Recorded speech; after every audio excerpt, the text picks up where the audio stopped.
there for the big save. Later, Matthew Wood dropping it off to Joey Larson, who shoots and scores to give the Gold team the 1-0 lead.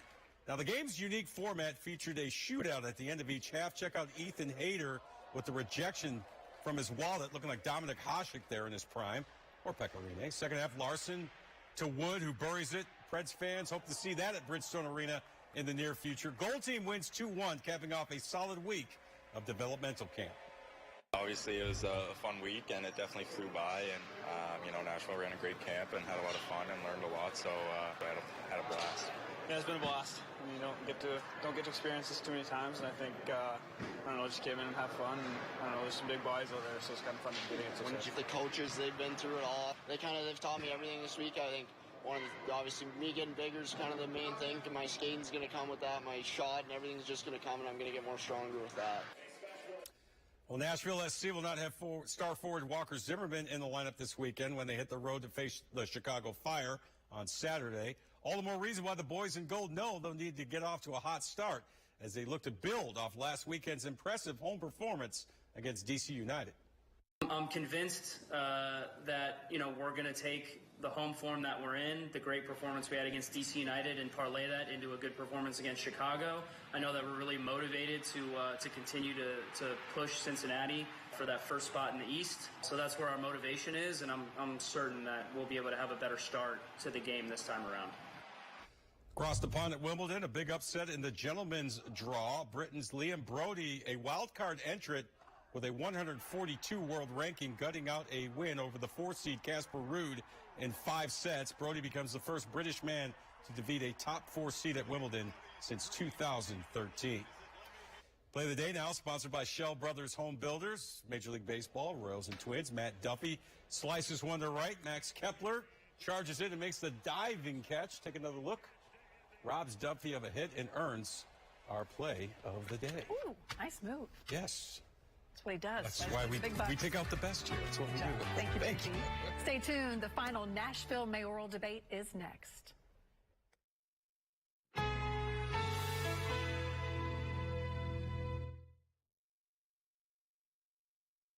Jay Cash the Auctioneer is selling a remarkable lakefront home at Absolute Auction Sunday, July 9. A spacious 4-bed, 6-bath home with a swimming pool and permitted dock on Old Hickory Lake, Hendersonville. The finest assets in the world are sold under the rhythm of the selling machine, James R. Cash. Auction style. You never know what you'll find at Stover's. We just got in a large inventory of mosaic and decorative tile. You've seen it at the big box stores, but not at 50% off normal retail price. Stover's liquidation in Cookeville and Murfreesboro. Your anything and everything store. And think about when we first met, the only thing you had was the realty business. Yes. How many businesses do you have now? Now I have 20. Yeah. And I think that this is only possible because of you. You always connecting me with the right people. For me, connecting you with the right person that can help you get from point A to point B and to see you achieve your success, it makes you feel good. And I'm looking forward to the next 5 years and seeing how much more we can continue to grow. We are unstoppable. Boost Infinite is a new mobile service offering you more coverage on America's largest 5G networks for just $25 a month. That's unlimited data, talk, and text, all for just $25 a month. It gets better. Boost Infinite is $25 per line, and you don't need multiple lines to get that deal. And that $25 price, it's $25 forever. Bellissima. It's my first time. Go to boostinfinite.com and get unlimited for $25 a month forever. I'm Jim Gingrich, and this is my dad. He's 91 years old, and he taught me how to drive a hard bargain.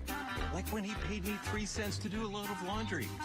Dad's a PowerPoint whiz, and he wanted to help me make the case against spending over $100 million on a NASCAR racetrack. Just like the stadium deal, it's bad for Nashville. As mayor, I would use money like that to build affordable housing, hire more police, and invest in our schools. Anything more, Dad? At Guthrie Kitchen and Bath Plus, cabinets are more than just storage. They maximize your space and let your style shine. Our experts create designs that cater your lifestyle needs while also fitting your budget. Guthrie Kitchen and Bath has all the latest products, styles, and techniques to help achieve your dream design. Visit our showroom today, and while you're here, check out our amazing flooring options from luxury vinyl tile, hardwood, and much more. Guthrie Kitchen and Bath Plus, Tennessee's best kitchen and bath remodeler. The summer is here, and Stover's deals are heating up. Just in, name brand vanity closeouts at 30% off regular retail price. You never know what you'll find at Stover's. Stover's liquidation in Cookeville and Murfreesboro. Your anything and everything store. Jay Cash, the auctioneer, is selling a remarkable lakefront home at Absolute Auction Sunday, July 9. A spacious 4-bed, 6-bath home with a swimming pool and permitted dock on Old Hickory Lake, Hendersonville. The finest assets in the world are sold under the rhythm of the selling machine, James R. Cash. Auction style. From the campus of American Baptist College, News Channel 5, the Tennessean, and the League of Women Voters present the Nashville Mayoral Debates. Now, here are your moderators, Rory Johnston and David Plazas.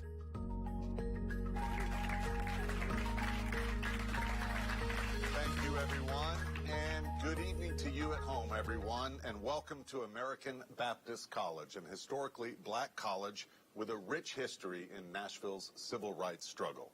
The school is located here on the banks of the Cumberland River in North Nashville, and important to note, will celebrate its 100th anniversary next year. I'm News Channel 5's Rory Johnston. And I'm David Plazas from the Tennessean. Thank you for joining us tonight in the third of the Nashville mayoral debates. That's right. The city of Nashville will soon, very soon, have a new mayor. Early voting starts next week, next Friday to be exact, but polls suggest nearly half of all voters are still undecided. Hopefully, tonight's debate will help you make up your mind. Over the next 90 minutes, we're going to hear from 8 of the top candidates in this race. Let's introduce you to the candidates right now, starting with Alice Rowley, former state economic development official under Governor Bill Haslam. Freddie O'Connell, District 19 Metro Council member. Heidi Campbell, Tennessee State Senator. Matt Wilshire, former economic development director for the city of Nashville. Sharon Hurt, at-large Metro Council member. Jim Gingrich, retired COO of Alliance Bernstein. Vivian Wilhoit, Davidson County property assessor. And Jeff Yarborough, Tennessee State Senator. And our goal tonight, as in our previous debates, is to cover as much ground as possible, but tonight with a focus on the specifics. Every candidate will answer every question, and they will have 90 seconds to do so. First question tonight. One of the biggest criticisms of Nashville in recent years has been the focus on downtown development at the expense of our neighborhoods. Each of you have said you will work to change that, but what specifically will you do to ensure things like sidewalks are a priority in every Nashville neighborhood? And we will begin with Alice. Well, thank you for having me here tonight, and I'm delighted to receive that question first. The aspect I think that's most frustrating for Nashville residents about the way that our city operates is that frequently, instead of solving a problem, we're explained how there are 60 different departments that work separately. And so I think in terms of getting to a result of more sidewalks and more potholes filled and our tax rate under control starts with thinking first of the residents who live here and how they interact with city government. That means making a customer-focused city government that begins first with thinking about how many feet can we lay in a day of sidewalks? What is the most cost-effective way to get that done? And how are we accountable to all of the neighborhoods in Nashville in a really transparent way? And so I'd like to continue to do that. Freddie O'Connell. Rory, thanks. I understand Nashvillians' frustrations, and having represented the urban core, a couple things are true. We've done a very good job of making sure that downtown has the capacity to allow for investments in other parts of the city. We haven't always followed through on that promise, though, but some of what I'm going to do is continue fights that I've been engaged in already. Recent Metro capital spending plan, we had $15 million proposed for a private parking deck at the Nashville Zoo. Well, our family loves the Nashville Zoo. We've been members for years, but it's one of the most dangerous corridors in the city, and our only public investment on that corridor was to invite more cars into it with no considerations for pedestrians. The Caldwell Abbey Hall neighborhood just around the corner bills itself as the zoo neighborhood, but families in the zoo neighborhood can't walk to the zoo. So I fought for $12 million to be redirected into Vision Zero investments and transit centers that will allow for better crosstown capacity, because just a few years ago you couldn't even walk from Nolensville to the zoo.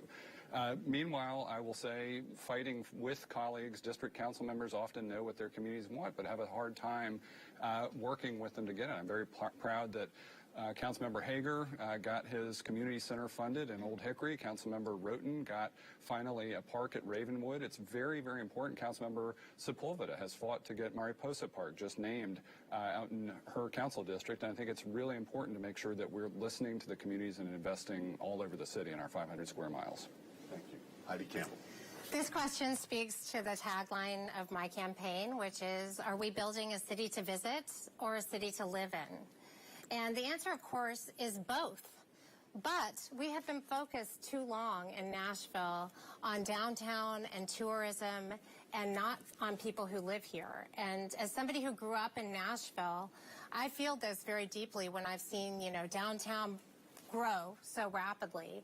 But Nashvillians are struggling right now to be able to even live here. We're getting priced out of the city. And we have sidewalks that go to nowhere while, downtown has really been built up more. So I know that this is really the question of this race. This is the question of the moment. And we need somebody who has municipal experience but can also work with the state on these issues, because the fact of the matter is that we need to be able to fund some of these things. And we just passed the largest big transportation bill in the history of our state. I serve on the Transportation Committee in the Senate. And so we actually have some money that we can put into multimodal connectivity and making things better for people who live here. And that's definitely the focus, what I want to focus on as your mayor. Matt Wiltshire. So, Rory, thank you, and David for moderating this. And Dr. Harris and the folks at ABC, thank you so much for having us here today. And to the League of Women Voters and Channel 5, thank you for giving us this opportunity to talk about the critical issues facing our city. It is appropriate that we open with this question at this location, because for far too often, there has been insufficient infrastructure invested in sidewalks, in stormwater, in sewers, in areas that have been neglected, neighborhoods that have been neglected for far too long. Downtown has received a lot of investment. It is time for that investment to be realized across the city. When I launched my campaign, I've talked about three things: public safety, public education, and quality of life. Public education is something that touches communities across the county. Every school in every neighborhood should be a great public school. That comes with investment. That comes by prioritizing our children first and making sure that they have sidewalks to be able to get to school without having to walk through traffic. It means that we need to have neighborhoods where there is affordable housing that your kids and grandkids can actually afford to live and grow their families in. And that's what I will prioritize as mayor. It comes with being intentional about what we're trying to do. And I am committed to making sure that every neighborhood and every community across Nashville realizes the same benefits that downtown has had. Thank you. Sharon Hurd. Thank you so very much, and I appreciate being here with you all and Dr. Harris and the American Baptist College family. And I also want to recognize Senator Gilmore for her presence in being here. I think that what we have to do is change the way we operate in Nashville. I think we need to start with a citizen-centric model, as opposed to it being a government-centric model. Because if we think about the citizens first, that means we're putting people first and making people our priority. And that's something that we have not done. I think that for our school kids, as my colleague here said, to have to walk on the road of Ewan Lane when they are going to school, and it is just absurd to me that we've not done more in order to make sure that the public safety of our kids are our first priority. I think that we have to use some top quality, total quality management, where we go from the bottom up as opposed to the top down in our government, and start right there at the grassroots. The root of it gives you the fruit of it. If you find out what's there, and if we put what is there at the root, which I believe must begin with love, loving our children, we take care of them first. Thank you. Jim Gingrich. Thank you. It's wonderful to be here. It is a great question. At this point, we've knocked on thousands of doors across Nashville, and we hear that concern through every neighborhood. The fact is we've been growing as a city, but without a plan. And that has caused a series of these pain points, whether or not it is the absence of investment in infrastructure, neighborhoods that now flood that never used to flood, the congestion that we all feel. The strange thing is that we have talked about all of those issues for at least a decade. Many of the folks up here on the stage, in fact, have been part of metro government or been politicians, and we still have those issues. And we're past the point of being able to talk about them. The only thing that's different than a decade ago when we were talking about it is that we are now spending 70% more in our city government than we were spending 10 years ago. So the question for y'all in the audience is, who is actually going to have the courage and the know-how to take on these types of problems? I grew up in a business environment where you were rewarded for delivering results. And who has the capability to actually modernize our metro government so it is more effective and more efficient than what is happening today? You should not be in a situation where you are paying more and getting less. Let's start to grow the city, but with a purpose and a plan. Thank you. Vivian Willow. Good evening. Dr. Harris, News Channel 5, League of Women Voters, and News Channel 5. Rory and David, thank you for having us for our third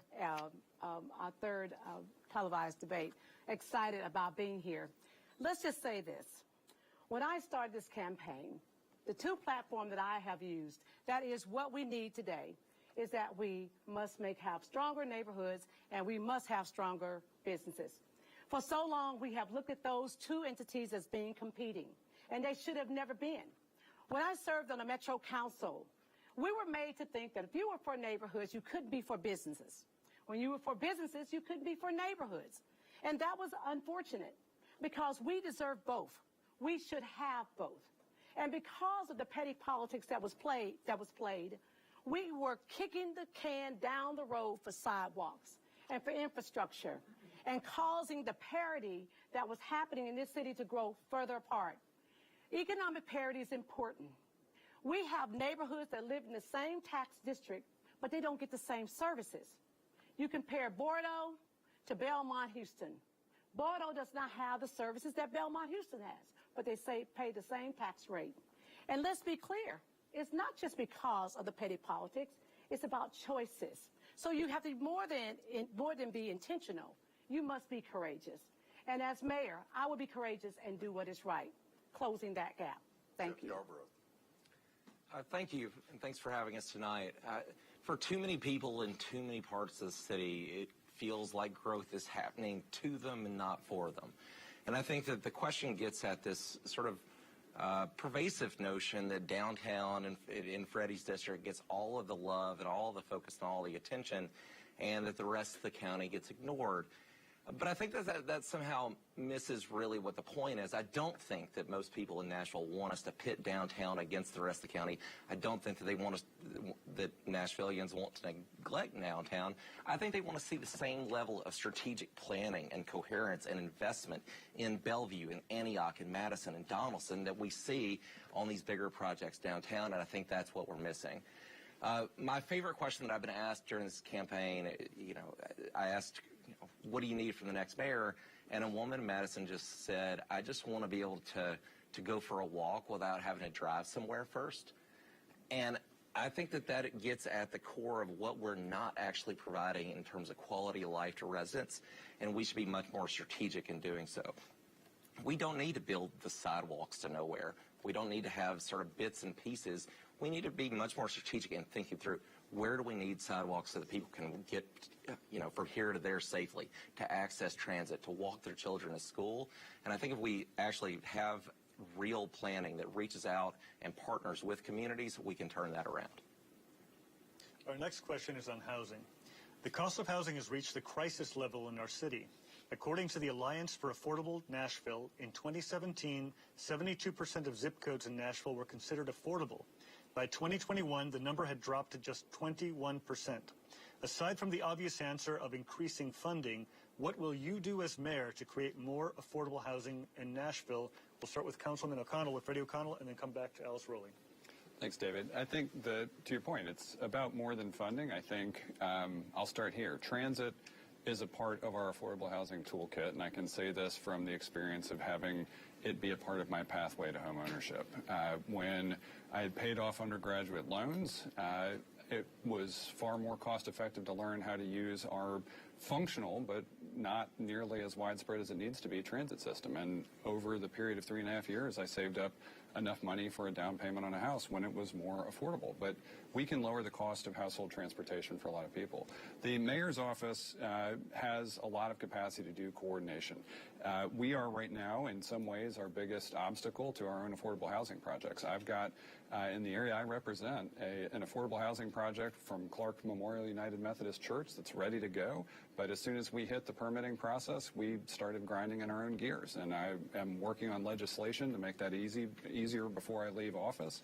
But the mayor's office can also help with encouraging the maximization of enrollment in programs like our property tax freeze and relief programs for Nashvillians who are 65 and up and on a fixed income. We just raised the income ceiling for that, and it should be a strategic goal of the city to make sure that everyone who is eligible, we know who they are and encourage them to participate, help them wayfind and get into those programs and stay in those programs.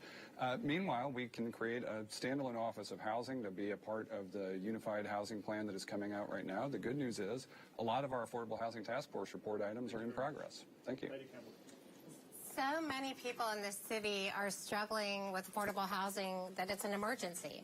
And we have to take an all-hands-on-deck approach to addressing this. And, you know, that means that we have to deal with the other issues of affordability. And let's just be clear, when we talk about affordable housing, we're talking about a range of issues. We're talking about, you know, all the way from the unhoused people to people who can't afford to buy a starter home. And there is a large block of people that fall within those parameters. And so my office will initially, from the downbeat, do a comprehensive assessment of our public lands to identify public land where affordable housing would be viable. We need to streamline our permitting process because I talk to developers who would love to build affordable housing, but the permitting process is so onerous and the bottlenecks are so bad that they can't do that.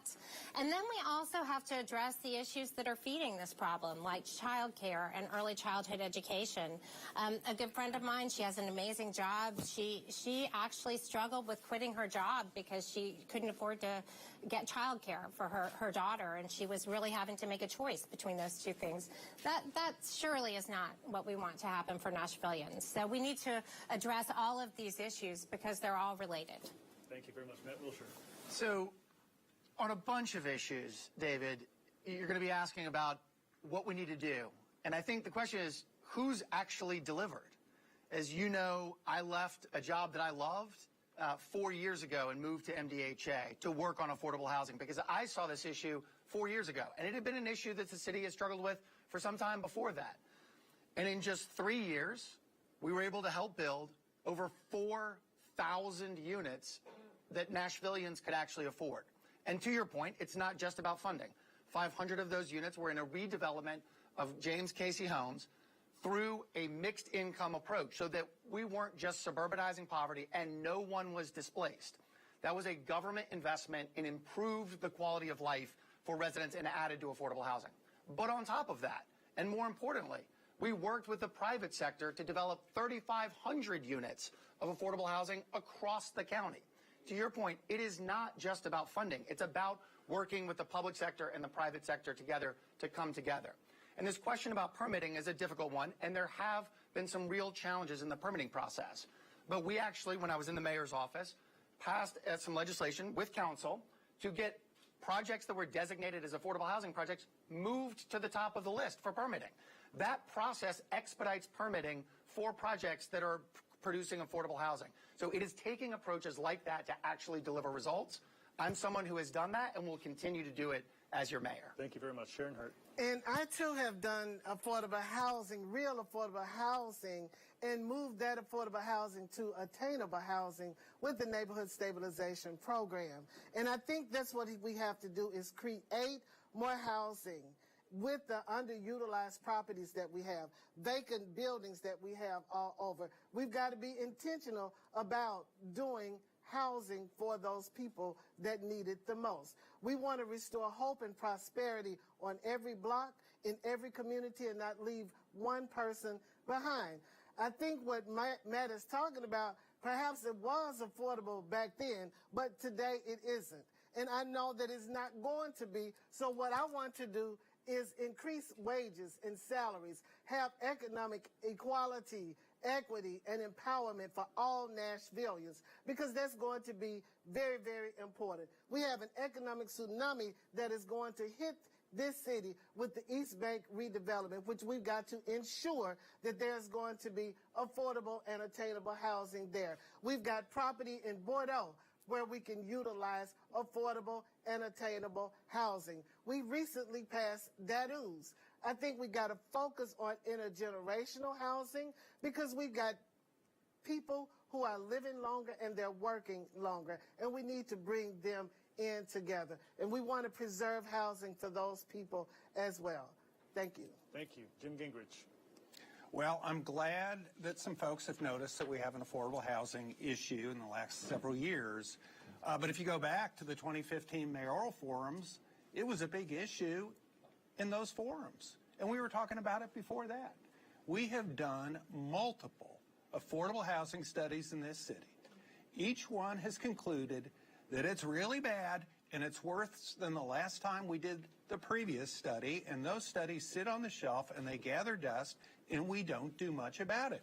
So we today, as you just said, David, are at a crisis. Our teachers, our police officers, our metro workers, the people who serve our city cannot afford to live in the city at this point in time, particularly if they're starting off. And this causes all types of issues in recruiting teachers, recruiting police officers. Folks can't live in the county, so they're commuting into the county. So look, we got to do three things and have to get on it fast. I mean, we've talked about properly funding the Barnes Fund consistently to turbocharge the nonprofit sector. That needs to continue. We've talked about the East Bank and using land there for affordable housing. We have other land across the city should be considered. But this is now tens of thousands of units, a multi-billion-dollar challenge. The only place that has that type of capital is the private sector. And as Heidi said, this should not be the most difficult city to build affordable housing in. There are a whole set of things that we can do with the private sector. So when I went in as the assessor of property back in 2016, one of the first things that I recognized is that values had appreciated greatly. So I met with NOAA and gave NOAA their agenda. Go out, ensure that people are aware that the tax freeze program and the tax relief program, which was under-communicated to all of our community, to make sure that the people knew about those programs. Knock on the doors, make sure that they were aware. I began to work with Reverend Representative Love to increase the income qualification to ensure that more people can qualify. This was in 2016. Now we sit here in 2023. I continue to work with Representative Love, talking to him year by year to talk about how we need to change our way of how people can qualify who live here. We're talking about people who are already here, people. How do we allow them to be able to stay? And successfully, the income level to qualify for the tax freeze relief has happened. Thank God. But in order for affordable housing, in order for it to be credible, we must increase the stock. It's the simple supply and demand. There's not enough supply. So as the assessor of property, I have recognized and have identified more than 200 parcels that we can use, vacant properties, and looking at vacant buildings. I said from the very beginning of these forums that we could begin using it.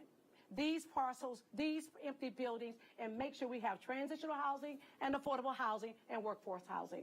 I would do that as your mayor. Thank you. Jeff Yarbrough. So I appreciate that the question poses this as a crisis, because that's exactly what it is. We are facing a crisis when it comes to housing, and I agree completely with Vivian that right now we don't have as many places to live as we got people who are looking for places to live, and it's putting upward pressure on price across the board, from rentals to starter homes to our elderly who are looking to downsize. And we are going to have to be serious that the sort of small ball solutions that we have been advancing are nibbling around the edges of a much larger problem. So here are a few things that we've got to do, and I want to be a little bit specific here. First, we do need much better at preserving affordability where it is.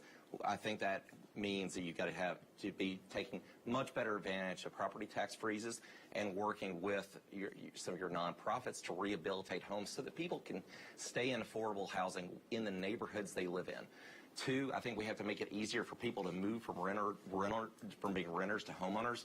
That's financial programs, savings programs, down payment assistance programs, especially for the teachers, firefighters, and cops who make this city work. And it's wrong that they can't live here. And third, we have to get much more ambitious in the way that we're leveraging land and that's owned by Metro and public dollars to really ramp up the amount of housing that we are building where we've got infrastructure and demand to support it. Thank you. Ellis Rowley? Yeah, so I think of this from three approaches. The first has been stated is around the idea of getting more serious about our government-owned land. Right now, our city government thinks of our land as a collection of departments and not what the highest and best use is for the citizens who live here. So that's a first approach, and specifically, I was with a friend a couple of weeks ago in Donaldson. We have space next to Stanford Elementary Montessori School, and across the street is a teacher who lives there and works at the school. Putting housing adjacent to schools where we've got additional land makes a lot of sense for our teachers and our first responders. Second, we've got to get government out of the way. And Senator Yarborough here at the state level has done a wonderful job at helping free up some permitting processes. Government is lagging in much of its approach. So to speed the permitting of housing stock requires us taking an entrepreneurial attitude. And then third, to stop making our housing less affordable, we have to stop raising taxes. For the last 15 years, this city government has consistently spent more money than it takes in. And that means that we are not taking an approach that is thinking first of the taxpayers and how we make sure we are managing their dollars so that they can afford to live here. Thank you very much. Next question. Nashville's 6-month trial period for license plate readers is up on July 22nd. Now, Metro Police say that these LPRs have been a powerful tool in their fight against crime. Specifically, police say more than 70 stolen cars have been recovered, more than 80 people arrested. That's just in the few months they've been using them. But preliminary data from the Community Oversight Board found that the program may be unfairly targeting minority communities. Do you support the continued use of license plate readers in Nashville? And we'll begin with Heidi Campbell. So license plate readers in and of themselves are not a bad thing, and they can be very useful, but we do need to make sure that they're being employed in a way that does not in any way discriminate against any group of people. And that is a problem, and that's something that we have to address. It's consistent with all of the other issues that we're looking at with public safety right now, and especially employing technology in public safety, which is a good thing if we do it with deliberation and making sure that we are putting in safety parameters so that people are not discriminated against and so that we do not abuse that.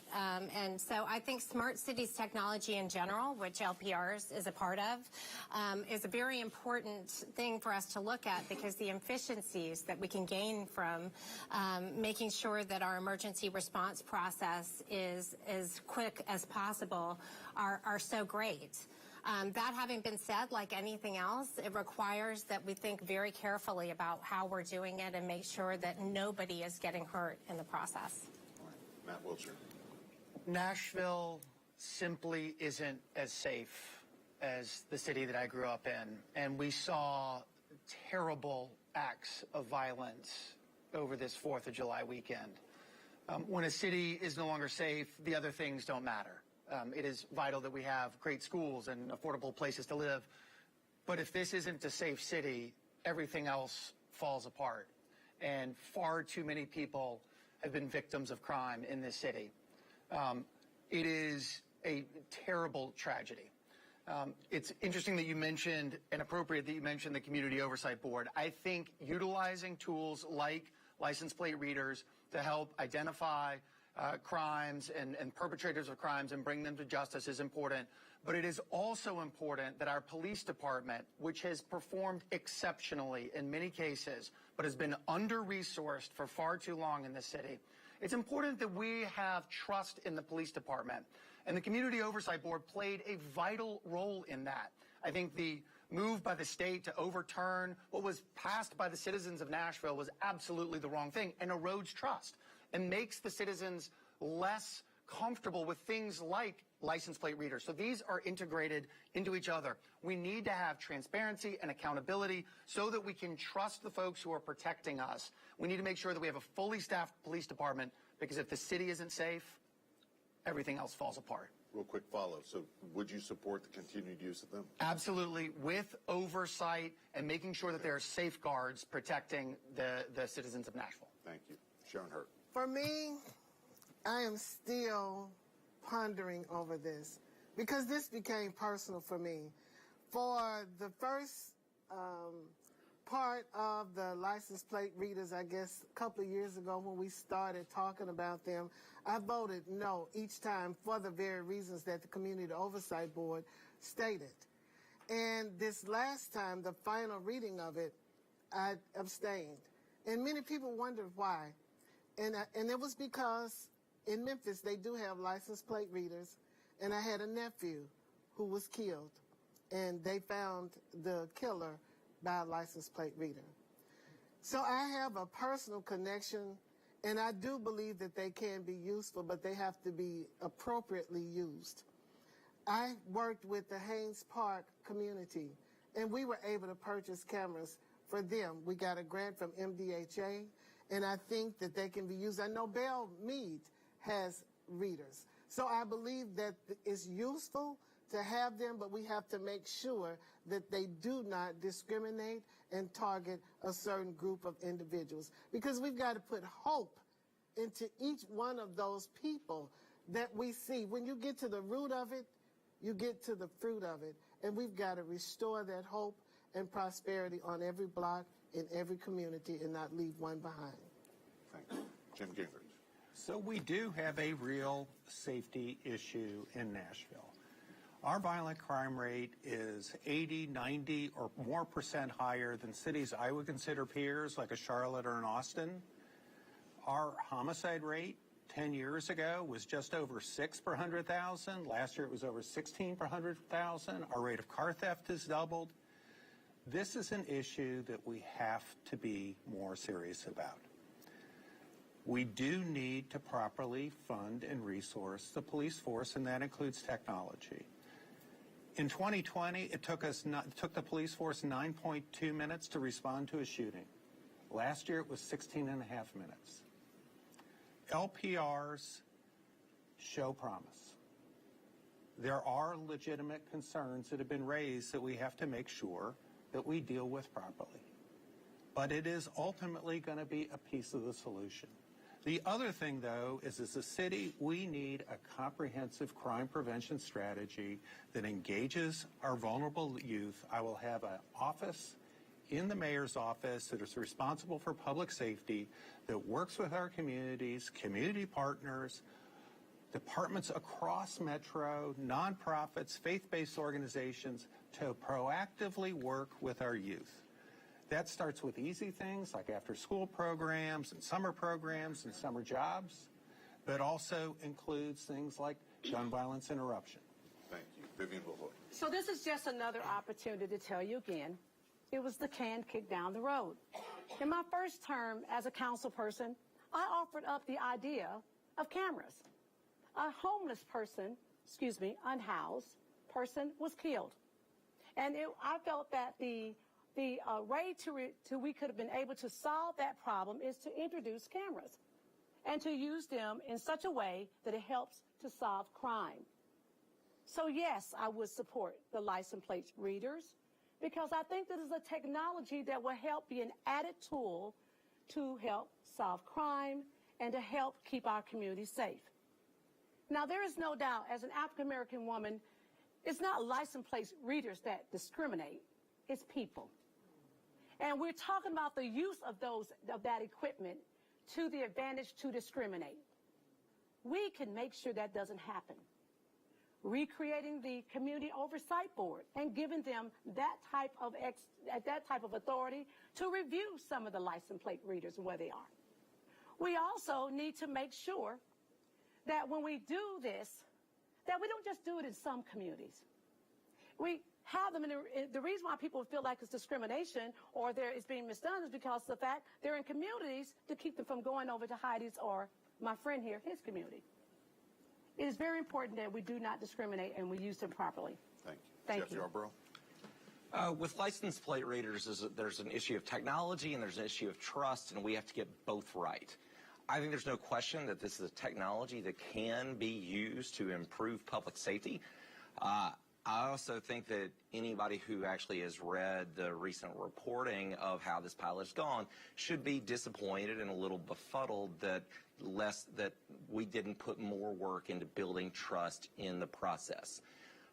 This is something where there should have been a much more coherent and community-based project about making sure that we are deploying these LPRs in the right way, in a way that's going to build safety, that's going to, if we're going to test this very powerful technology that's very invasive to people need to trust that law enforcement is going to use that well, and I think we need to make sure that that is happening, and I think that until we see that, I wouldn't want to see a full deployment, but I believe that with leadership, we can build that trust. We can get that done, and it's critical that we actually we have that trust so that we can ensure that our law enforcement has the full range of tools and technologies to keep people safe.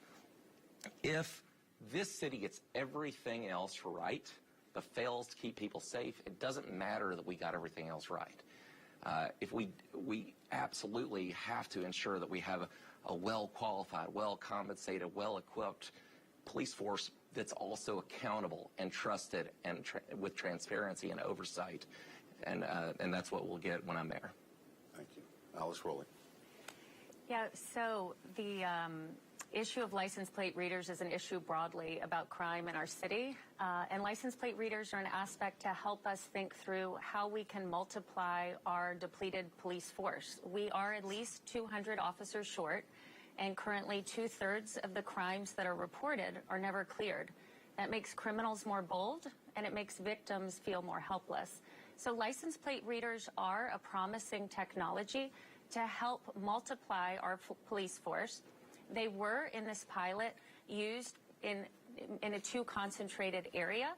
However, we do have data, as Council Lady Hurt pointed out, from many of our satellite cities within the county that also are actively using license plate readers. I believe in a full countywide deployment of license plate readers, we can learn from the pilot, we can learn from our neighbors in other counties, from Shelby County, from the Belmont City Hall and their police force, and others around here, because this is not, no one stops from a crime perspective at our county line. They don't see the edge. And so if we can share data and help apprehend violent criminals and hold people accountable, I believe we can make our city safer. Freddie O'Connell. Thanks. And Rory, this is an interesting question because we've just completed a pilot. To me, that's not the time to say immediately do we continue it. That's exactly the time to say what did we learn. The promise of license plate readers is to look at the balance between privacy and safety.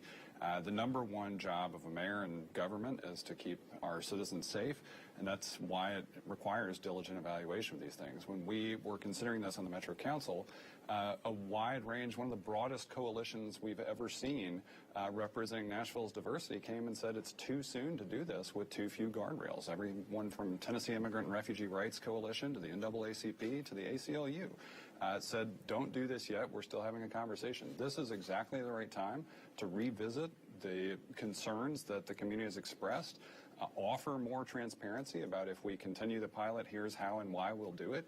Here's how we'll offer the confidence that we're not doing so in a discriminatory way, that we're doing so in a data-driven way, and that the data that we've gotten from MNPD say decisively that these crimes and suspects that we've apprehended are but for the availability of this particular technology. I think the thing you got to be careful about is any data that can be persisted can be hacked, and you don't want to have victims, you don't want to have people with medical and health scenarios tracked with their movements around the city, and that's what we need to pay attention to. So, real quick, undecided until further. Undecided until review. Okay, thank you. Okay, our next question is a very broad question, but an important one. What do you think is the single biggest infrastructure challenge facing the city, and how would you address it? Matt Wilshire. Yeah, I think the sidewalks are the single biggest challenge right now. I've met with the head of NDOT who said that we have over 4,000 miles of infrastructure, of sidewalks that we need to build. And it's really expensive. I think that none of these things is its own piece.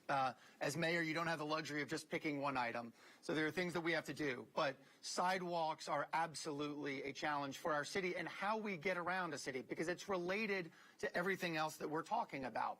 It's how do you get to school? How do kids get to school in a safe manner? How do you get to transit alternatives? How can small businesses benefit from folks in their communities getting there without excess parking?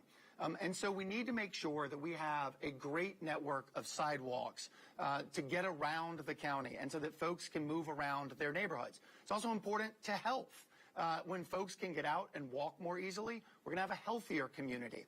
And so I think there are a variety of things we need to do. Let me commend the work that the water department is doing, separating our stormwater and our sewer. There's more work that needs to be done there. They're doing a great job. I think we need to make transit investments, and I'm sure we'll have an opportunity to talk about that. But if there's one thing that I can do as mayor, it's making sure that everyone has sidewalks so that they can move around their community. And it doesn't mean on every single street. Certainly in low-density neighborhoods, there are going to be fewer sidewalks. But in places where we're connecting kids to schools and folks in neighborhoods to small businesses, we need to make sure that they can get there. Sharon Hurt. The biggest thing for me is our sewage and our water system. You know, we have homes that have been built in single parcels, and now we're putting 4, 5, 6, 7 houses on those parcels. And you've got 10 times as much usage. I'm afraid that our piping system, especially with it being 100+ years old and all of them leading over to Vanderbilt, that we're going to blow up in our system. And I'm very concerned about that. And I think we need to do an overhaul, as the EPA has already slated us and declared and decreed for us to do, is get our water system and our stormwater systems together. We have absolutely too much flooding in our system, and I think we need to address that immediately, and that would be what it is that I would do. I want to go back to that last question, because as mayor, one thing I would definitely do is make sure that the COB and the police are working together. The COB has already given the police 22 complaints and policies that they have effected. And I think that that is really important in order for us to address those issues that we've had. They've had over 200 complaints from our community, and that builds the trust with the police and the community. Thank you very much. Jim Gingrich? So, David, I'm going to answer your question, but it's going to be at the end, because this is such a long list. You know, when you grow and you don't do the things that you need to do, when you grow, you have a long list. It's water, it's sewer, it's stormwater, it's the transportation system, it's sidewalks, it's, you know, we're out of landfill capacity, so we have a major waste management issue, green space. We have talked about this forever. What I hear from people time and again is that development is going in, but where is the infrastructure plan that is going to go with that development? Why does the infrastructure always follow the growth as opposed to having leaders in place that actually are capable of thinking ahead and willing to make the investments as opposed to kicking the can time and time again? Now, what I will tell you, in terms of the major priority that I hear every time I knock on the door, is, with all I'm paying in taxes, why can't you keep my roads in good condition? Particularly in neighborhoods that have been ignored for such a long time. Why am I hitting potholes? Do you know how many times my personal windshield is broken this year by a stone being thrown out of a pothole? 3 times. I can't tell you how many folks have told me about tires blowing out. If we can't do that, we can't do everything else. Thank you very much. Vivian Wilhoit? Jim Gingrich, you took my answer. So he's right. You drove over here today, and guess what? You hit a pothole. I guarantee you. Tell me one of you who did not. Or you were riding along a road that needs to, you were in your own neighborhood. That's why we have to have economic parity. Okay? That's why we got to have economic parity, right there. But my point is, that's correct. I mean, we do have a lot of things that we want to have as our priority. You know, I sit here and think about one of the priorities. I don't want to see Bordeaux landfill to be expanded. That's an infrastructure in and of itself. An environmental injustice for it to be expanded without having people at the table. But going back to the streets, it is important that we have our roads paved, not only on the highways, but in our communities. I mean, our cars, when we seek options to make sure that we can, you know, have mass transit, take the bus or what have you, but we don't want the bus driver to hit a pothole and everybody on his passenger, all the passengers on the bus could get hurt or a tire blow out. Or you have to maintain your car. These sound like simple things, but you know what? They are simple, but they mean a lot to us. So I do believe getting the roads paved, getting that pothole that I hit every day paved, because if you try to sue Metro, you're not going to win. Thank you. Jeff Yarborough. So I think you're seeing a theme here, and I think it makes sense. I think everybody in the city understands that growth is going like that, but the infrastructure and services are currently slated to catch up with that growth in about 75 years, like after we're long gone, and that is insufficient, and the next mayor has to be a leader in moving that forward in terms of, you know, setting priorities and getting the work done.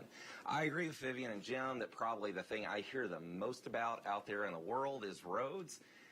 And it should be possible to drive to work or to drop your kids off at school without using a GPS every single morning. It should be able to, you should be able to drive in Nashville without needing a degree in tire maintenance or having to do work on your car all the time.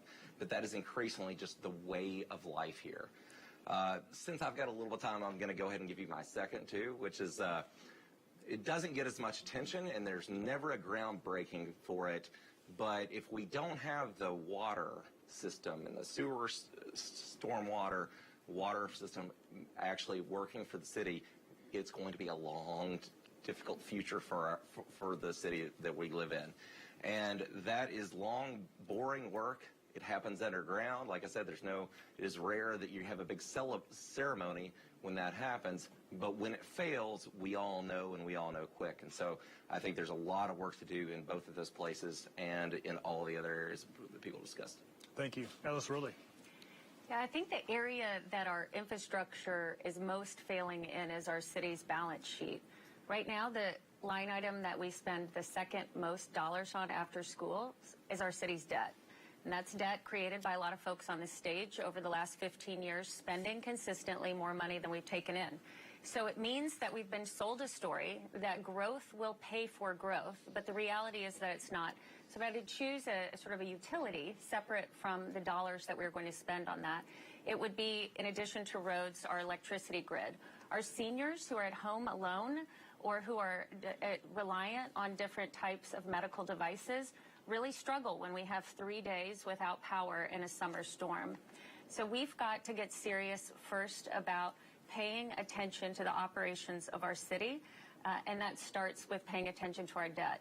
So one question frequently comes up with how do you match the cost of growth at the site of growth?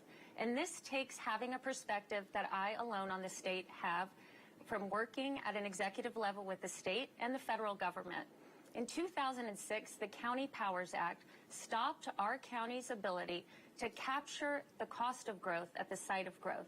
We have the ability to work with regional mayors who are also experiencing this same challenge and to reverse this nearly 2 decades law and to help us in our city pay for growth at the site of growth. Thank you. Freddie O'Connell. Thanks, David. When I was starting to get serious about the campaign, a friend was thinking with me about the future of the city and said, we've been promised all these nice things, and we just keep building nicer ways to watch sports. And it feels true, and it's even worse when we build a nice way to watch sports that no one can get to. Last year, we watched Geodis Park open for Nashville SC's home game, and if you could take a bus on a weekday, you couldn't take it home. On the weekends, even on game days, we had not figured out how to run our transit system there. We had not paved sidewalks into the surrounding communities to allow our locals who love Nashville SC best to be able to get easily to the soccer stadium. This was for a new asset that we knew was coming 3 years earlier. We just reorganized a big part of our government as what used to be the Public Works Department in Metro is now a mouthful. It's the Nashville Department of Transportation and Multimodal Infrastructure, and that speaks to the crisis.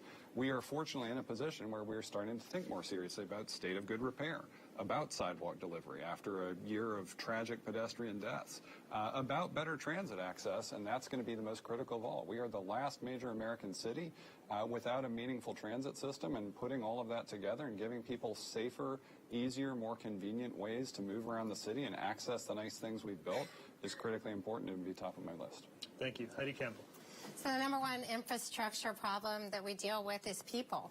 The growth has outpaced our infrastructure, and this seems like an overwhelming problem, but it isn't. As the mayor of Oak Hill, and I'm the only person here who has actually been a mayor, when I came into office, we had spent down our reserves by half, and I realized that we needed to streamline our operations. I eliminated my own salary. We tightened our belts, and we found the resources to make sure that we could actually handle the infrastructure in our city. We have big infrastructure problems in this city. I serve on the Transportation Committee in the State Senate, and we just passed the largest infrastructure bill in the history of our state. We actually have the funds right now to deal with some of the multimodal issues, the sidewalks, paving. It's a big paving plan. And we can also look towards, other funding to actually like the fact that we have downtown private developers building smart city technology right now that we can expand upon. And that increases efficiency. So we really need to look at increasing efficiency, and it doesn't have to be an either or. We can, in a fiscally responsible way, actually improve our infrastructure problems significantly. All right, we're going to mix things up a little bit now and allow each of the candidates to ask a question of another candidate. The questions must be directed to a single candidate, and that person will have 90 seconds to respond, and we'll begin with Sharon Hurd. Okay, let me see. Matt, tell me what it is that you would do and be different from all of your predecessors who have been white men just like you, to reach all of the forgotten and neglected communities. Sure.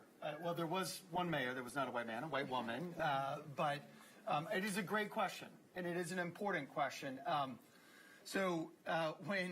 When I was thinking about this, I was thinking a lot about the diversity of this city, and it is absolutely vital that we have a city administration that reflects the beautiful diversity of this city. So I commit as mayor that my administration will reflect the diversity of this city in all the ways: gender, racial, geographic diversity, ethnic diversity, political diversity, because folks should feel connected to the administration. And you are right, for far too long, the folks who've been mayor have come from one particular part of our city, and it should reflect the diversity. I think the diversity on the stage is actually a wonderful thing.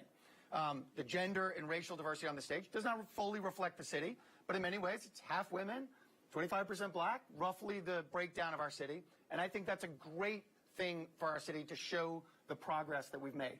But we have a long way to go, and I commit as mayor to have the kind of staff that's in touch with the community. Because if you aren't listening to people, then you can't truly serve them. Thank you. And I believe in servant leadership.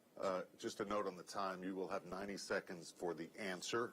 So the clock started a little early there, so I gave you I gave you a full 90 seconds. I appreciate it. All right, we'll go next to Jim Gingrich.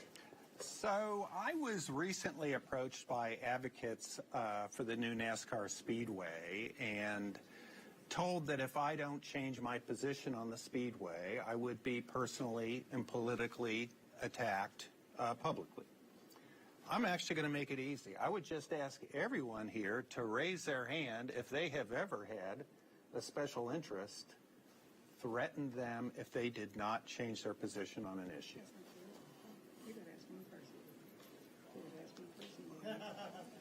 Just raise your hand. Any more specifics you want to offer? I'm happy if anybody raises their hand. Didn't you say individually? Yeah, it should be. So that's not the rule, Jim. That's your question?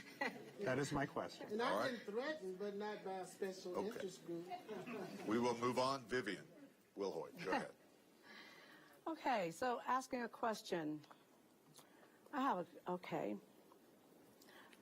Alice Rowley. So you said in one of the debates, kind of made me cringe a little bit. You stated that if you were mayor, you would not allow the Metro Courthouse to be a place to protest. So tell me, how are you going to be mayor and diminish a person's First Amendment right to freedom of speech?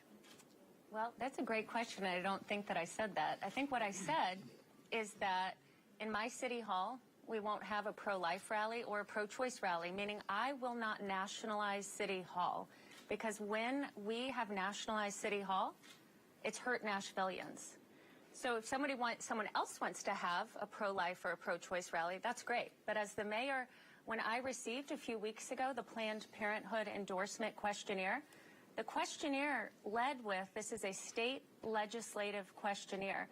And so I actually wrote back that it was inappropriate for an individual seeking the office of mayor to ask for an endorsement for a group that is fully focused on state and federal issues. The same way, if the National Right to Life wrote me and asked me to fill out a questionnaire, I would answer their question in the same way. I believe in principled neutrality, and I believe that if we want our city to be a welcoming place, we cannot start to pick and choose if the NRA is allowed to come here, which we allowed them to come here a few years ago, or if the National Republican Convention, we sent them a letter saying they're not allowed to come. So what I'm saying is that as mayor, we will not operate in these national political interests. We will not use City Hall as a backdrop. We will care less about the color that the bridge is and more about are the potholes on the bridge filled. We will care more about having a pro-first graders reading rally. We will care more about a pro-supporting our infrastructure rally and less about national political issues. Next is Jeff Yarborough.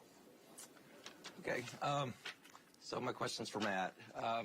Your campaign has talked a lot about its success in fundraising, but there is, I'm looking at an invitation where you went down to Texas and had an event there that was hosted by Ted Cruz's treasurer. And I've seen your explanation out there that there's a family connection.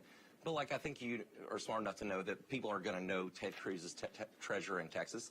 I just want you to give it a chance to actually fully explain that. Sure. Thank you. And I appreciate the opportunity to talk about it. So the event that you're talking about was a fundraising event that my cousin and her husband and two colleagues of my wife hosted in Austin, a place where my mother, who's here, hey Mom, went to college, and my grandmother went to college. I've got family in Austin, and it was wonderful to get back and see family and be connected with them. Brad, my cousin's husband, and I don't always agree politically. In fact, frequently we don't. But he's family, and I love Brad. And to the point more broadly, I think in every one of the forums we've had, we've been asked, what are you going to be able to do to extend a hand across the aisle and be able to build better relationships with the state? Now, I think that this is a great example. My Democratic bona fides are the best of, I think, any of the candidates up here. Actually, technically, the scores on Vote Builder and the other platforms, and my donation history is clear. My parents' work in the community is clear. So I don't think that's in question. I think it's fantastic that someone with that track record voting record is able to attract donations, by the way, in a nonpartisan race, speaks to an ability, as I did when I was in the mayor's office and at MDHA, to extend a hand and work productively in nonpartisan ways with folks from across the aisle. So thank you for that opportunity. Thank you. Alice Rowley. Great.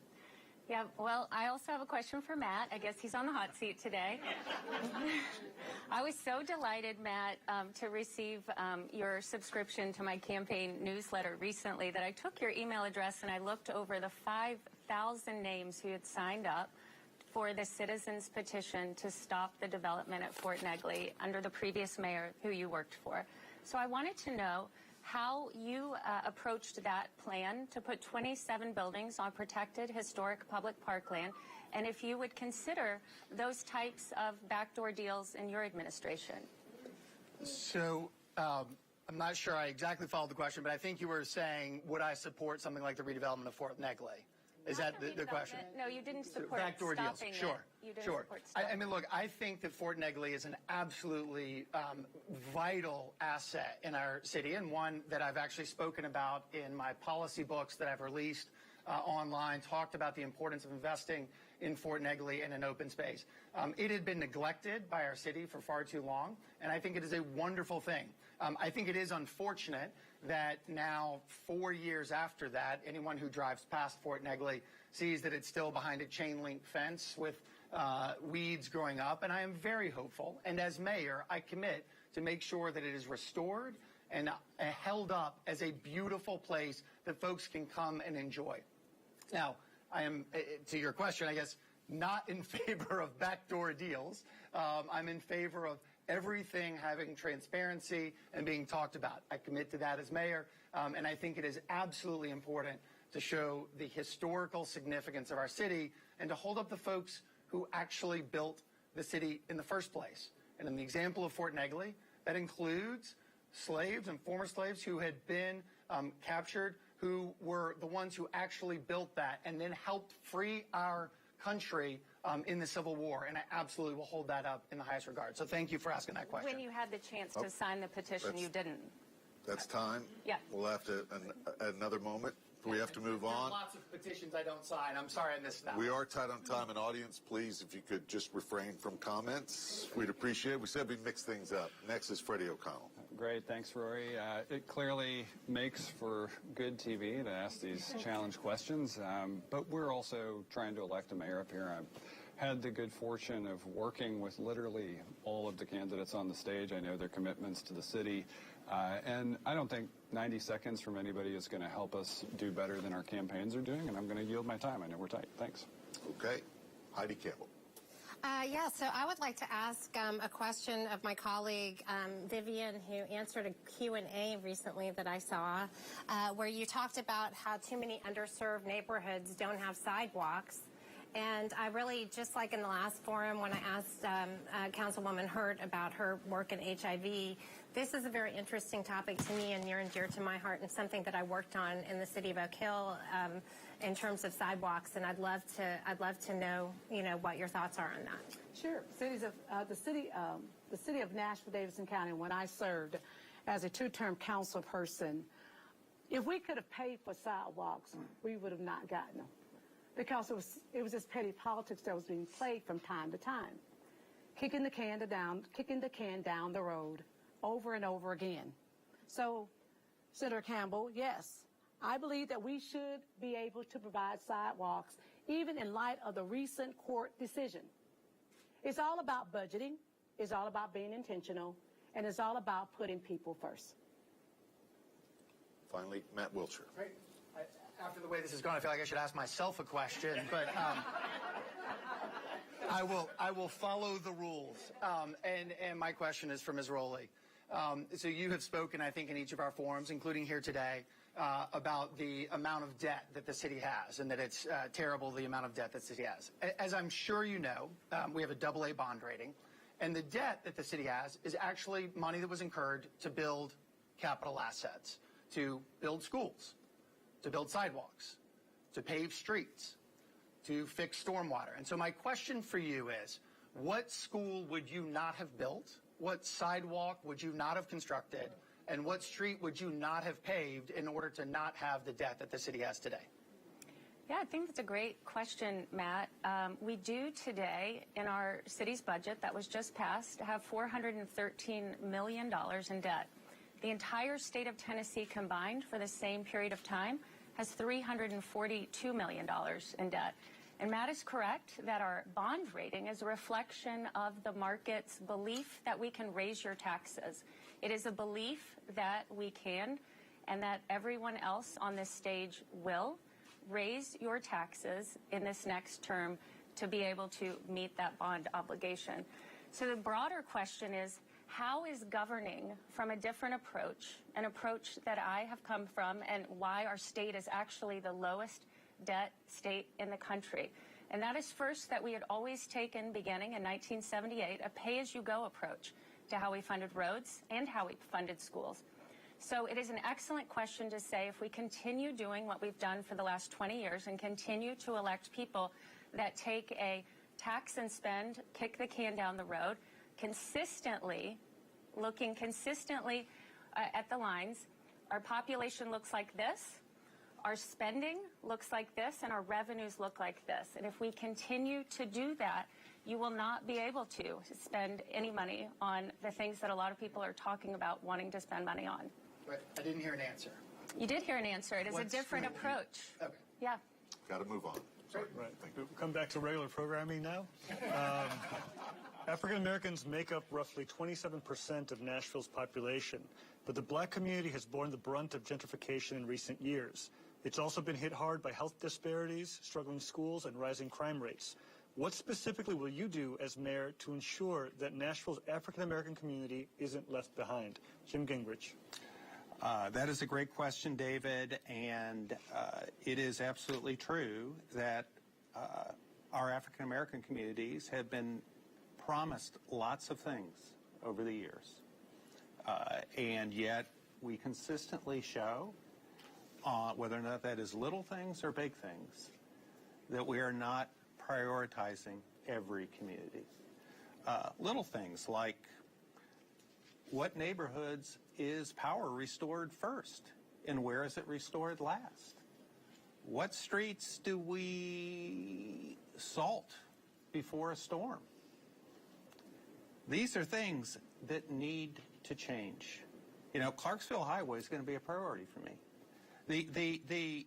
And then on big things, Freddie touched on a large investment in a stadium, the largest ever public subsidy in the history of sport. We're now talking about a new raceway, again, with a billionaire involved, that will be 100% paid for with public money.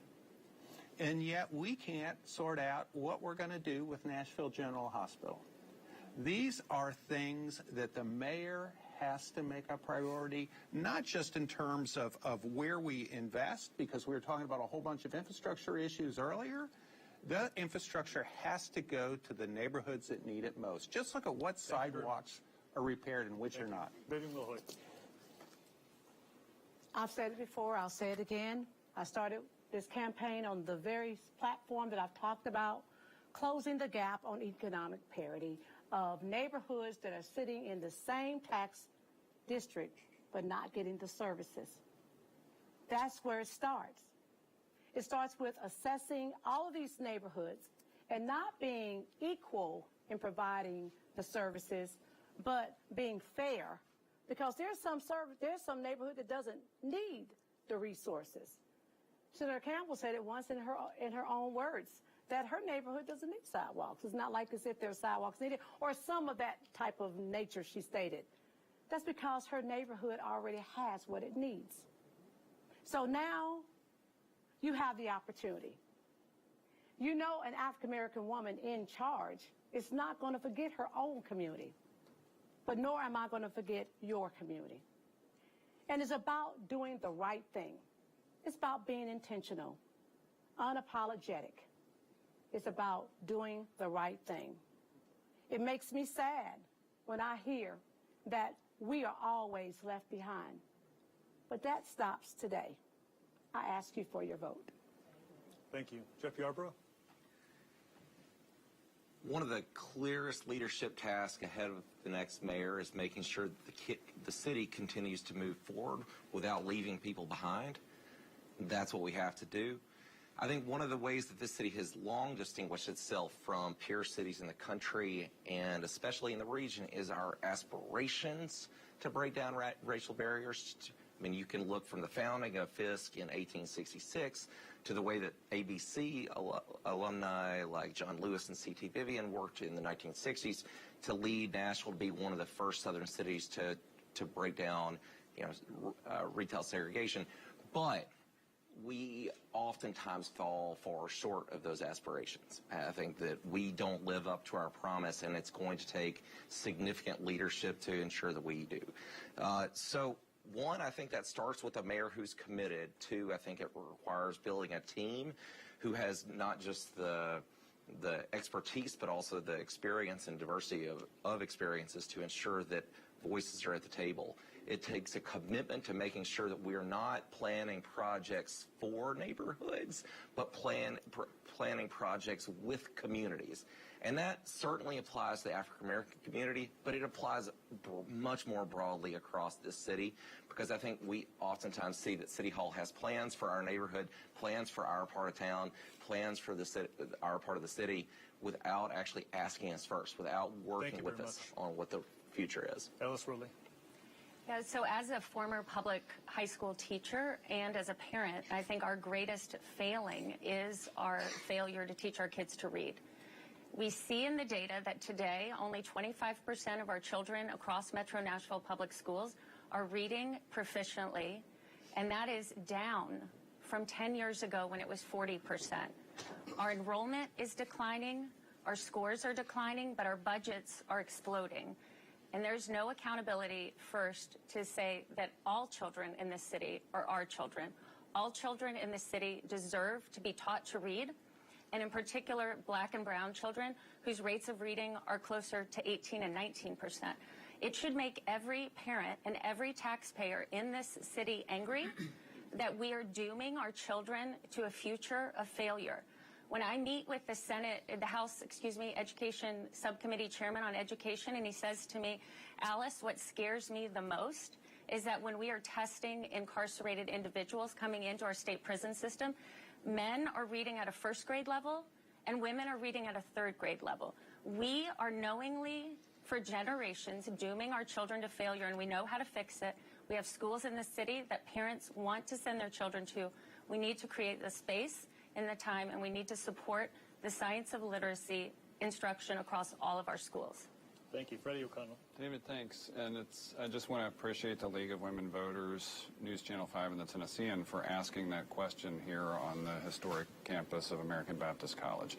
It's great to be able to have this forum in a space that has been a legendary educator of people, including civil rights leaders, and I want my administration to be example of justice, equity, advocacy, and leadership, as we heard from Dr. Harris earlier. When 16 years ago I moved to the 37208 zip code, I had a lot to learn, and I started first as a neighborhood leader, working on projects, building partnerships in our community, but I knew I had moved into a diverse working class neighborhood. What I didn't know at the time was that I had moved into a zip code that if you had been born there from 1980 to 1986 in a historically black part of the city, you were more likely to wind up incarcerated than anywhere in the United States of America. So we started tackling that. We addressed punitive fines and fees, giving people more money in their pockets. Over the past 5 years, we put millions of dollars back into the pockets of people, part of whose interactions with the criminal legal system was because they were too poor to post bond. This is the process of starting to repair those harms of mass incarceration. Going forward, if we look at the demographic characteristics of our metro schools, it's almost the inverse of the population percentages you stated earlier, David. And so that means every dollar we invest in metro schools, from our capital budget to our teachers to our support staff, is an investment in the future of black children, and I intend to do that. Thank you very much. Heidi Campbell. It's 2023, and we are still one of the most redlined cities in the country. And, we have a movement to hide or erase the systemic racism that we are still experiencing, and that's indefensible. You know, I was actually talking to David earlier about a movie that the Nashville Public Education Foundation did called By Design that talks about the history of desegregation in Nashville and how particularly difficult it was in Nashville because of how redlined we are. We have such haves and have-nots in this city, where in my area of town, you have a school like Glendale that does so well because you have parents who put hundreds of thousands of dollars into that school. And then you have other areas with schools that are really struggling because, you know, you have parents, single moms that are working 2 jobs to try to make ends meet. We have to triage those inequities or we will all not do well. We will all do better when we all do better. And, you know, I push back a little bit at the idea that we have been leaders in this. I think from great adversity comes great leadership, and that's why we have the John Lewis and Diane Nash, because this has been such an historically racist city. It is our job to triage that inequity, and it starts with making sure that everybody is getting a fair chance. Thank you. Matt Wilshire? By Design is a great film, and for anyone who hasn't seen it, I'd highly recommend you take a look. The Nashville Public Education Foundation produced it, and it really is instructive to our history and how we got here. And Nashville has been unfair for far too long, for far too many people. It has been unfair. There's a lot of work that we need to do as a city. My parents did that work. My mother was a professor at Fisk and then at Vanderbilt. My father was the executive director of the Legal Aid Society, which is like the public defender, but for civil cases, for 30 years. And they instilled in my sister Carrie and me the importance of making sure that everyone in this city deserves an equal shot. It is both fair and good for us as a city. Why should we want only some of the people to have an equal chance? We should want everyone to have an equal shot. It's better, it's more fair, it's the right thing to do. And so I have done this in roles in certain ways in the mayor's office when we created a small business incentive program that provided incentives for small businesses to invest in neighborhoods that have been neglected for far too long. When I moved to MDHA, we worked on redeveloping areas of public housing into thriving mixed-income, mixed-use neighborhoods, but we did it without displacing any families so that the social fabric of those networks could remain while their communities improved. And those are the principles that I will lead as mayor to make sure that everyone has a chance to succeed. Sharon Hurt. You know, I'm so excited because it seems like it's a consensus that everyone up here believes that there is time for a change, and I am the change that this city needs. I am so happy. I'm asking you for your support and your vote because I have transformed the community, 2 nonprofits, and hundreds of people along the way in the African American community, along with other work that I've done outside and throughout this entire community at large. I will support Nashville General Hospital. I will make sure that we continue with a workforce development program that I started some years ago, like in 2013, before I became a council member. I will continue to do that work. Imagine what it is that I could do if I become, or when I become mayor. I will make sure that we provide shuttle services for our seniors as I did in 2012. I have already added 25% to the stadium deal for small minority and women-owned businesses because I want to create wealth, build hope, restore prosperity to that community. As mayor, I will make sure that all boats rise. Doing all boats rise with this rising tide that we have in this community. I am so excited that you all agree. Thank you. Thank you very much. All right, our final question. We have to reduce your time to answer to 60 seconds. I recently interviewed Butch Spiriton, who retired last week after 32 years leading the Nashville Convention and Visitors Corporation. He was upset that the new Titan Stadium had been labeled a tourism toy in recent candidate debates. He went on to say, and I quote, "That is an insult and an underestimation of that building for this city and this region." Do you agree or not with Butch's statement? We'll begin with Vivian Wilhoit. Well, for the people who made the statement, it is a tourism toy because those people feel like Nashville has not been strong for them. But for me, I see it as an opportunity to move forward and make sure that we do what is necessary to make sure that Nashville is strong for everyone. Okay. Jeff Yarborough. Yeah, I think that is an improper way to really talk about this, because the job of the next mayor is to ensure that this city succeeds. Part of that success will be making sure that the stadium project goes forward, making sure that the East Bank develops around it. Our job is to make that work and make it work for more people in the city. That's the job, the leadership task that's ahead. That means making it work for citizens, making it affordable, making sure that the public investment leads to benefits for the public. It means making sure that we're making it not just affordable, but walkable, and getting the type of true community impact and benefits that the citizens of Nashville deserve. I'm Jeff Yarborough, and I'm asking for your vote because this is a time when this city needs leadership to move in the right direction, to handle the big steps, the big issues in front of us, like this, and like making the balance between life, work, and play in this growing city. Thank you. Alice Rowley. Yeah, I don't think I've characterized it as a toy, but I do think that we as citizens have to see that we took a stake and we paid more for a new stadium than any other city in the country. And so that begs the question, if we can take that kind of a moonshot stake for our tourism and economy, why can't we for our education or other aspects of our economy? Why can't we believe that, like other cities, we can go from failing to an A-rated school system? I would say that the job of the next mayor is being able to work effectively with the state, to be able to leverage state dollars that it will take to build the infrastructure in and out of that stadium, and that uniquely I'm positioned to be able to do that. I don't spend my time making fun of our other state legislators on Instagram. I don't spend time besmirching our neighboring counties for how they conduct their own business. I spend time building bridges and making things happen. And by doing that, we can bring those dollars to build out the infrastructure that that stadium will need. Freddie O'Connell.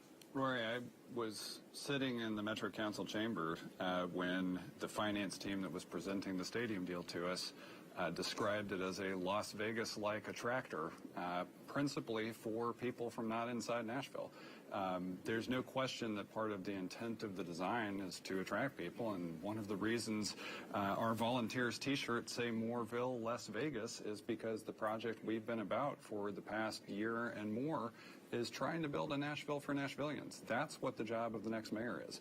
I want to focus the resources, the spending priorities, the executive function of the mayor's office on making it easier for people to stay in this city. That's the entire reason I started running for mayor, is because I knew our priorities were misaligned.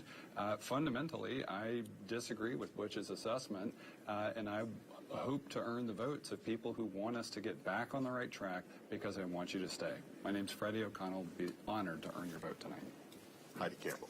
It's been mischaracterized in this race as an either-or, and it's a false premise. Of course, we would all rather see funds put into education and affordable housing, but, you know, that wasn't the offer. And so the mayor's job is not to complain about the things that are going wrong, but to find a way to solve problems. So we can complain about all kinds of things that have gone wrong, but the fact of the matter is that decision has been made, and the job of a mayor, what you want to see in a mayor, is somebody who is able to move forward with Nashvillians benefiting the most from the plans that are being made from here on. Not to make an entire campaign about complaining about something that has already been done. And so, my name is Heidi Campbell, and my website is voteheidicampbell.com, and I released a whole entire policy platform. I ask you to go to my website and take a look. My phone number is on the website. Please give me a call if you have questions. Thank you. Matt Wiltshire. I think those kind of petty political labels are ultimately unhelpful to the overall discussion, but I think they do reflect a real frustration a lot of Nashvillians are feeling. I think it is important going forward that we focus on the things that actually make your life better. How do we actually make sure that we have the best performing public education system in the entire country? We can do that. If we work together with great schools like ABC to train the best teachers, to make sure that we have opportunities for kids, we can do that. We need to make sure that we have a safe city where we're both addressing those who commit crimes, but getting at the root underlying causes of crime. And we can do that when we have a quality of life with affordable housing, transit, infrastructure, parks, and green space. And so there have been a lot of political battles. There have been lots of things thrown around here today. But what's important is we focus on how we make your life better. And we can do that. We work together. I'm Matt Wilshire. I'd appreciate your vote. Sharon Hurt. Where there's no vision, the people will perish. But where there is vision, they will flourish. The stadium is an economic tool. We are going to have an economic tsunami, and the money that is going to come from that will take care of the schools, our infrastructure, our police, all of those things that are important to us. That's why I'm so glad that I was able to get that 25% for small minority and women-owned businesses deal, because that means $600,000 a day will come back to the community for the next 3 years. Then it opens up the opportunity for the East Bank, which is going to be a 10 times deal, better than that. So I ask for your vote. I am Sharon Hurt, SharonForNashville.com. Thank you. Jim Gingrich. So it's no secret that last July I spoke out on the stadium. It is now a done deal. I don't think a mayor should be retrading deals that previous mayor had negotiated. However, I do think where people stood on this issue says a lot about their level of fiscal responsibility as well as their priorities. The fact is there have been 8 NFL stadiums that have been constructed in the last 15 years, most with little or no public money. And the reason for that is because it so increases the value of a team. Now, we, as a city, are going to be funding, combined with the state, a subsidy that is nearly 70% higher than the previously worst deal. So what does it say for the fact that just about everybody up here said, I support this? We need somebody in office who does not cater to special interests and actually works for the people of Nashville. Okay. We want to thank all of you for joining us tonight, answering our questions and answering each other's questions as well. We appreciate it. We appreciate the audience, and we want to thank everyone who made this possible, especially the folks here at American Baptist College, who again will be celebrating their 100th anniversary next year. A little tease, be watching News Channel 5 for some stories on that for sure. A reminder, folks, early voting starts next Friday, July 14th, runs through the 29th, Election Day, 4 weeks from today, August 3rd. So get out and vote. On behalf of my colleague, David Plazas with the Tennessean, I'm Rory Johnston with News Channel 5. Thanks and have a great evening.